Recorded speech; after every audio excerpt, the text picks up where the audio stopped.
testament of Yusaph, Joseph against Jezebel. Welcome back.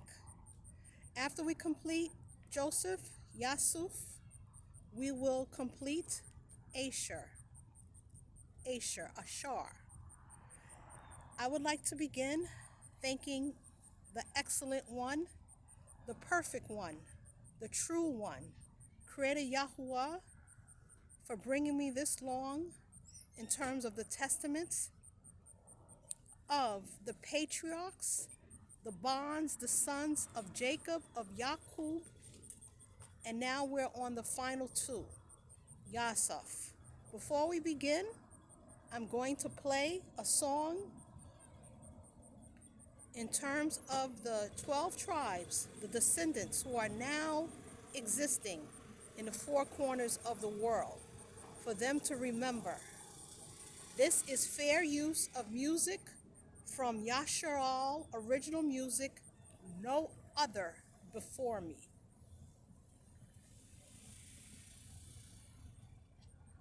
Yasharal, do you remember the one who split the sea?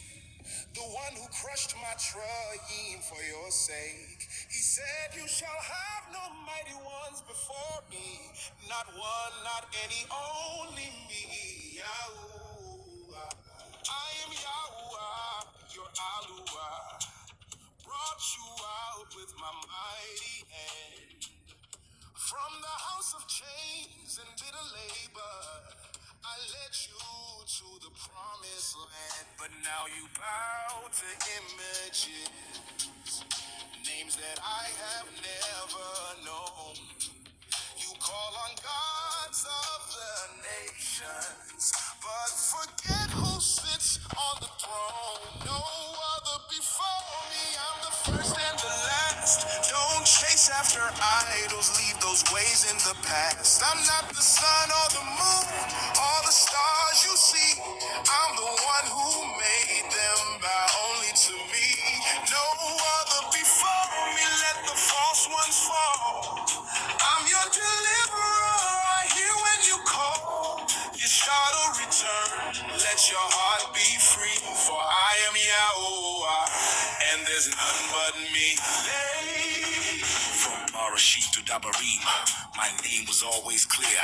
But you traded me for titles that the nations fear. They say God and Lord, but those are not mine. My name is Yahuwah, forever a sign. I said in Dabarim 6:4, hear and obey. Yahuwah is one walking my way. Don't let your pastors deceive your mind. Come out, my people, while there's still time. No other before me, I'm the way and the light. No stone, no charm, no star in the night. Don't pray to the dead, don't whisper to trees. Don't bow to the beast or the system's decrees.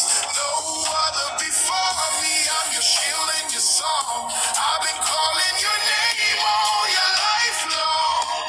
Your shadow return and bend your knee. I am Yahweh, and you belong to me. Who split the sea and stood on fire? Yahweh, Yahweh, our heart's desire. Who feeds the widow and judges the proud? Yahweh, all alone shout his name aloud. Can bombs save you? Can money heal? Only Yahweh, he's the one that's real. So who do we serve from sea to sea? Yahweh, Yahweh, let your soul be free. No other before me, from the dawn to the dusk.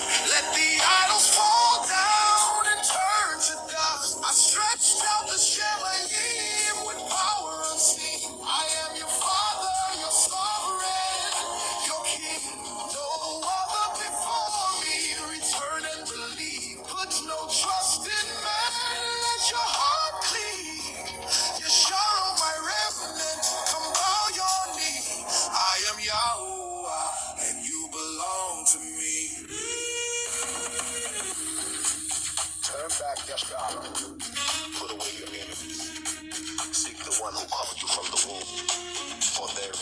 Lua besides me, but just a Lua and deliverer. Look to me and be saved, all you ends of the earth. Thank you for listening. That was a powerful song. I'm leading with that song for a reason. I'm putting the music down.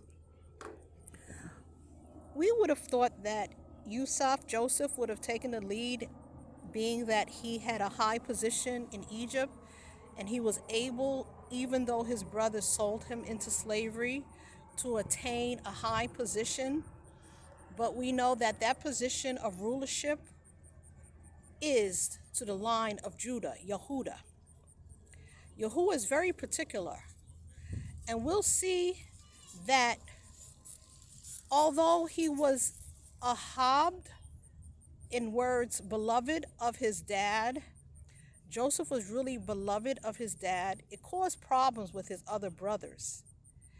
And also, his mother was the favorite wife. But we understand from the backstory, there were two wives and two concubines from trickery.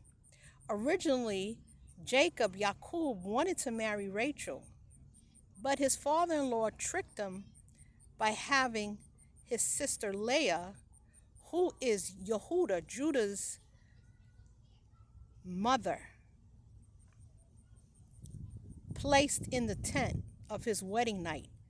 And so his first night, he didn't lay with his wife that he thought he was marrying, but he laid with her sister.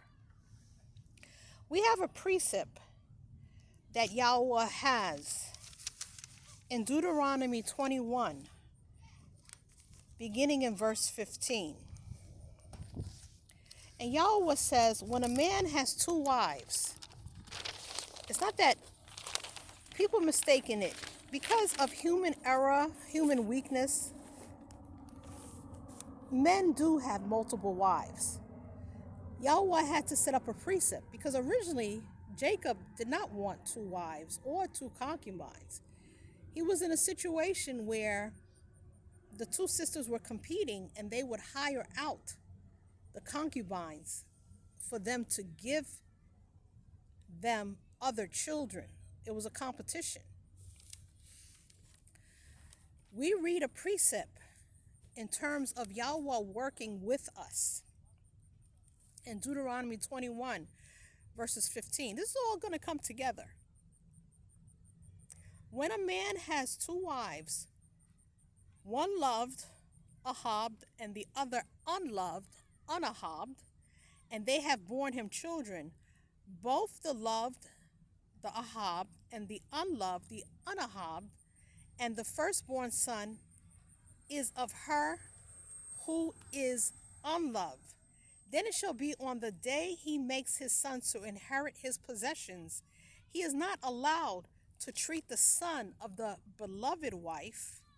In this case, the son of the beloved wife, Rachel, would be Joseph, Yusaph, as firstborn in the face of the son of the unloved, who is truly the firstborn. But remember, Reuben lost his firstborn status by uncovering his dad's bed, by sleeping with his concubine. Yahweh continues by saying he is to recognize the son of the unloved wife as the firstborn. In this case, it would be Yehuda under Leah, by giving him a double portion of all that he has, for he is the beginning of his strength. The right of firstborn is he. Now, there's another reason Ab Yahuwah would have never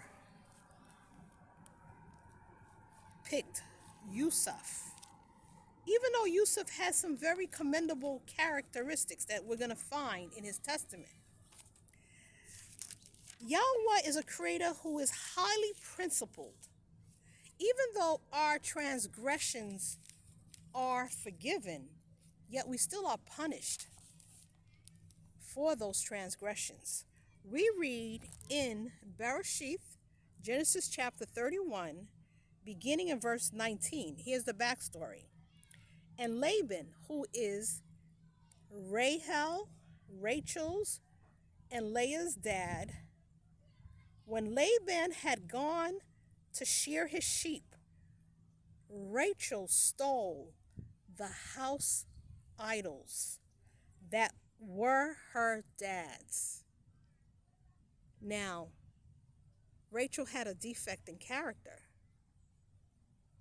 They were about to go away and leave their father-in-law, his father-in-law, Jacob's father-in-law, Laban, and their father, Rachel and Leah's father, and the father was into house idols. Now we see in the second commandment, and we're going to play a song like that regarding, well, we actually played the song, another song we're going to play about how we're not to take his name in vain, but this song we just played covered the first and second commandment of not having any other mighty ones. So Laban had mighty ones in his household that he had formed into idols.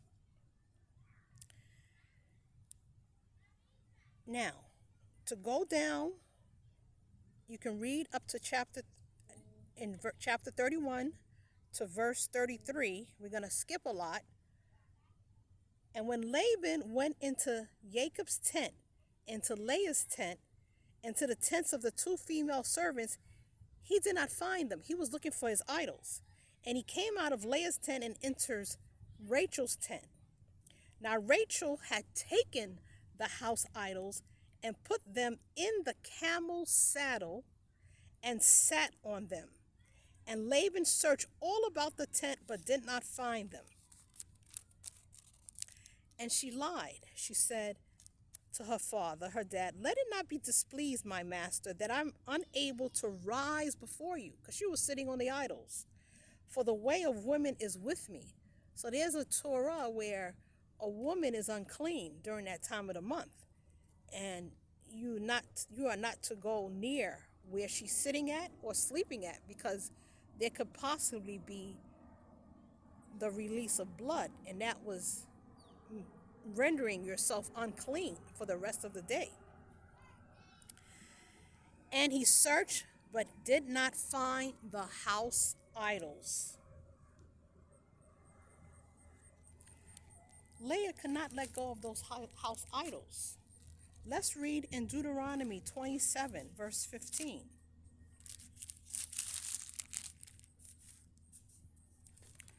"Cursed is the man," and in this case the woman, "who makes," Laban was the man, "who makes a carved or molded image, an abomination to create a Yahuwah, the work of the hands of the craftsman." You have to be a craftsman to mold these things.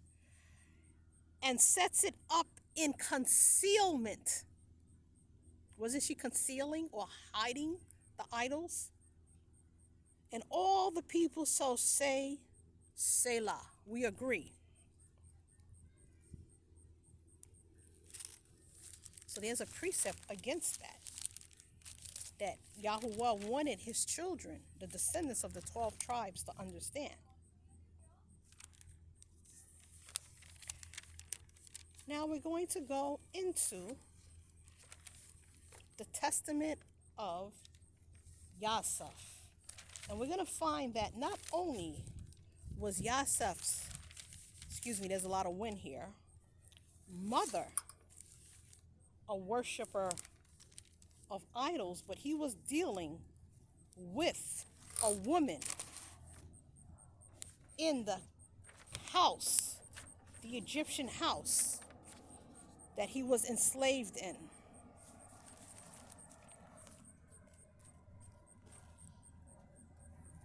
Let's begin.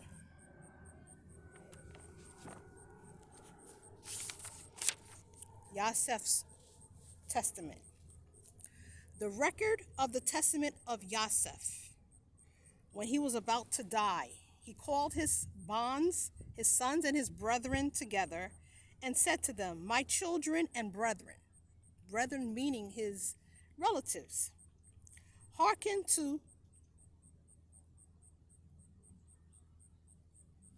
Joseph, listen to me, Yusaph, the Ahab of Israel. Israel, Yasharal, Yaqub's name was changed to Yasharal.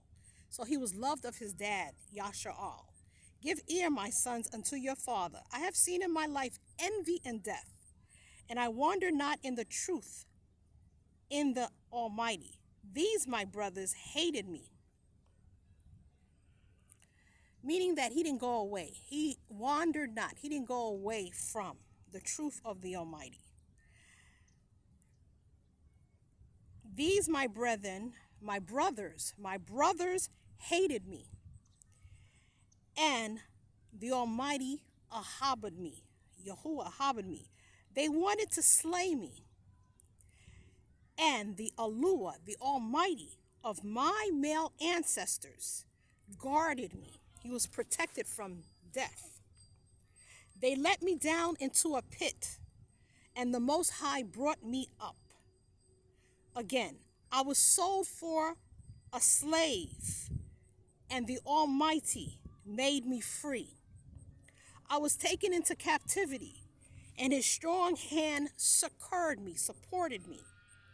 I was kept in hunger, and the Almighty himself nourished me.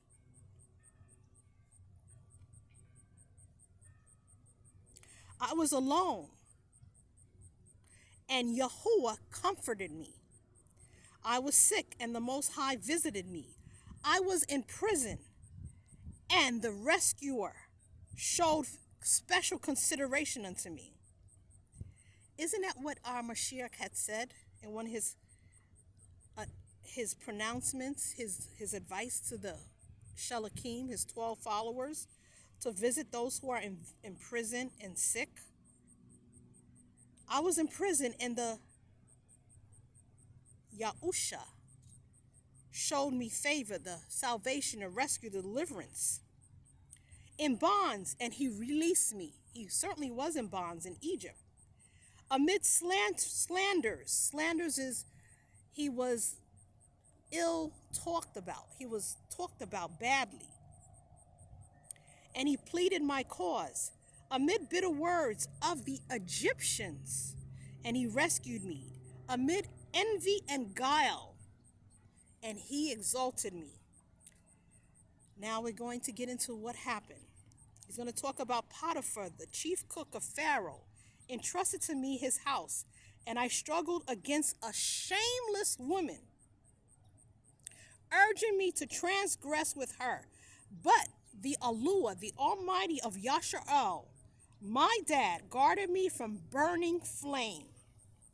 That's a burning flame, dealing with this woman who happened to be married. We're going to find this out. I was cast into prison. I was beaten. I was mocked. And the Almighty granted me to find pity in the sight of the keeper of the prison. For he will in no way forsake them that revere him, fear him. Neither in darkness, nor in bonds, nor in tribulations, nor in necessities. For not as a man is Yahuwah ashamed, nor as the Son of Man is he afraid. So, Yahuwah is not put to shame, never. Creator Yahuwah is not put to shame, nor as the Son of Man can Yahuwah ever be afraid of any being, any person, any spirit, nor as one that is earthborn, he is weak, or can he be thrust aside. Yahuwah cannot be thrust aside. But in all places he is at hand, and in various ways he comforts us, departing for a little to try the purpose of the soul. So it seems like he's departing from us. He's not near us, but he's trying us, our innermost person. In 10 temptations, he showed me approved. He passed the test. And in all of them, I endured. For endurance is a mighty, mighty way to be. And patience, long suffering, giveth many acceptable things, things that are right. Now he's going to talk about the Egyptian woman. How often did the Egyptian threaten me with death? This is the woman. How often did she give me over to punishment and then call me back and threaten me when I would not company with her? Company with her is to lie down with her. And she said to me, thou shalt be Lord of me, master of me, and all that is mine, if thou wilt give thyself unto me, and thou shalt be as our master. Therefore I remembered the words of the male ancestors of my dad, Jacob, and I entered into my chamber and prayed unto the Almighty. And I fasted in those 7 years that she was pursuing him. And I appeared to my master as one living delicately. For they that fast for Yahuwah, creator Yahuwah's sake, receive beauty of face. So even though he was fasting, because he was drawing near to the strength of the Almighty, it made he was more comely, he was more handsome of face. And if one gave me wine, I drank it not. And I fasted for 3 days and took my food and gave it to the poor and sick. And I sought the Almighty early and wept for the Egyptian woman of Memphis. She was from Memphis, Matsarim, Memphis.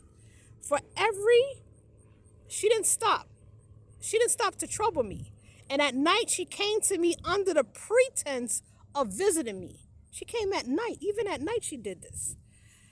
At first, because she had no male child, she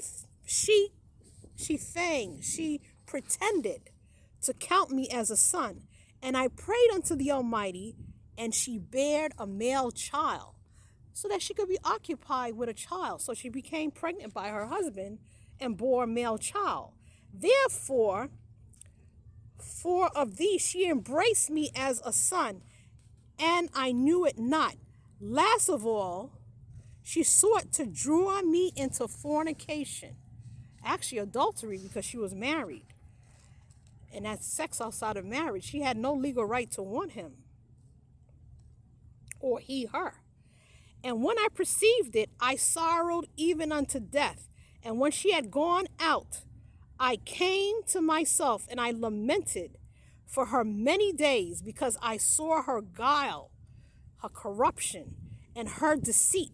And I declared unto her the words of the Most High, if she would turn from evil lust. How often she fawned upon me. Isn't this a Jezebel? Does it sound like a Jezebel or Isabel? How often has she fawned upon me with words as a holy man, a Quadash man, with guile in her talk, praising my chastity, meaning that he didn't, come on to her. Before her husband, she even talked about that to her husband. I don't think her husband wasn't clueless about what was going on. Because why would you go to your husband and say, oh, look at this man. He's very chaste. He's not a person that goes after women. Why would you say something like that? And in secret, she said unto me, fear not my husband, for he is persuaded concerning thy chastity, so that even should one tell him concerning us, he in no wise would believe. He in no way would say that what was going on. For all these things I lay upon the ground in sackcloth. Eob laid in sackcloth and ashes. And I besought Yahuwah that he would deliver me, the Almighty would deliver me from the Egyptian, from the Mitzrayim. And when she prevailed nothing, she came again to me under the plea of instruction, that she might know the word of the Almighty. So now she tried to pretend that she was interested in the word, in the scriptures that he was reading, because he was so into it. So she tried to be involved in something that she had nothing that she wanted to do with. And she said to me, if thou would that I should leave my idols, right? If she was a worshiper of idols, as his mother Rachel was. And we heard in the song that we are not to have any other mighty ones, idols before Yahuwah. So she pretended she would leave my idols, be persuaded by me, and I would persuade my husband to depart from his idols. So she would also ask her husband to not worship those idols, and we will walk in the Torah of thy Almighty, of Yahuwah, in the law of thy Lord. She knew it as Lord, as Baal. She didn't know Yahuwah. She didn't know what she did. She was trying to strike a deal with him. If I start to worship yours, then would you, lay down with me? That was a proposition. And I said to her, the Almighty does not want that those who reverence him should be in uncleanness, nor doth he take pleasure in them that commit adultery. So Yahuwah does not take pleasure in those who commit adultery. And she held her peace, longing to accomplish her evil desire. And I gave myself yet more to fasting and prayer, that the Almighty should deliver me from her. And again, at another time, she said unto me, if thou wilt not commit adultery, if you would not commit adultery, I will unalive my husband, and so will I lawfully take thee to be my husband. I therefore, when I heard this, rent my garments and said, woman, reverence the Almighty, and do not this evil deed, lest thou be utterly destroyed, for I will declare thy unrighteous thought unto all men. She therefore, being afraid, besought that I would declare to no one her wickedness. And she departed, soothing me with gifts, and sending to me every delight of the sons of men, anything that would delight men. And she sent me food sprinkled with enchantment. So she put food, something in the food. And when the eunuch who brought it came, I looked up and beheld a terrible man, giving me with a dish a sword. And I perceived that her scheme was for the deception of the innermost person. And when he had gone out, I wept, nor did I taste that or any other of her food. So then after one day she came to me and observed the food, and said unto me, what is this that you have not eaten of the food? And I said to her, it is because thou fillest with death. So she tried to unalive him. And how saidest, I come not near to idols, but to the Almighty alone? And how are you saying that you're not going to go to idols, but only to the Almighty? You're lying to me. Now therefore know that the Almighty of my dad hath revealed unto me by an angel your wickedness, and I have kept it to convict thee, if haply thou may seest it and repent. So I kept the food so that you can see, you know what you were trying to do to me, so you can repent. But that thou mayest learn that the wickedness of the unrighteous hath no power over them that reverence Yahuwah in chastity. So he was being chaste. He was preserving himself for his wife. I took it and ate it before her, saying, the Almighty of my ancestors and the angel of Abraham, the messenger of Abraham, shall be with me. Meaning that nothing's going to happen to him. And she fell upon her face at my feet and wept. And I raised her up and admonished her. And she promised to do this inquiry no more. But because her heart was set upon me to commit lewdness, she sighed, and her countenance fell. And when her husband saw her, he said to her, why is thy countenance fallen? And he said, I have a pain at my heart, and the groanings of my spirit oppress me. And so he comforted her, who was not sick. Then she rushed in to me while her husband was yet without, and said unto me, I will hang myself, or cast myself into a well, or over a cliff, if you will not consent unto me. Remember, you have to have consenting adults. And when I saw the spirit of Beliar, Beliar, was troubling her, I prayed unto the Almighty and said unto her, why art thou troubled and disturbed, blinded in sins? Remember that if thou unalive yourself, Satan, the concubine of thy husband, thy rival, will bear thy children and will destroy thy memorial from all off the earth. And she said unto me, lo, then thou lovest me. Oh, you really love me now. This alone is sufficient for me, that you care for my life and my children. So she had more children after that first son.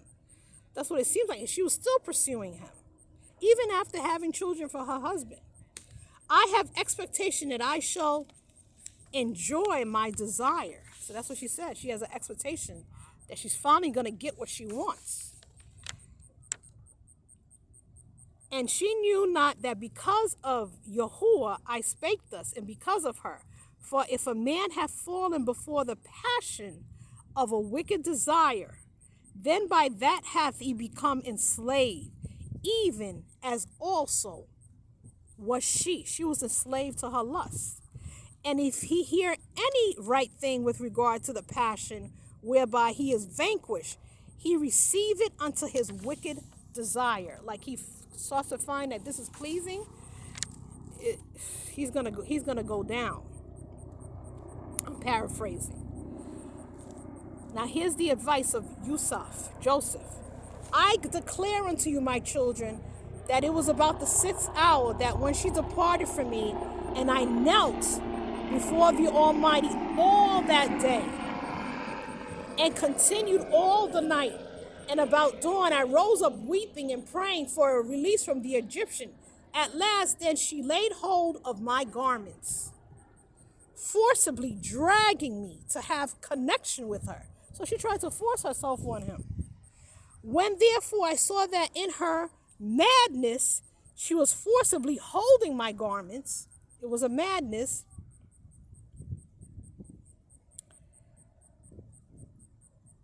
I fled away naked, and she falsely accused me to her husband. So now she had to do a cover-up, because why is Joseph running away naked, right? And the Egyptian cast me into the prison in his house, and the Egyptian and on the morrow,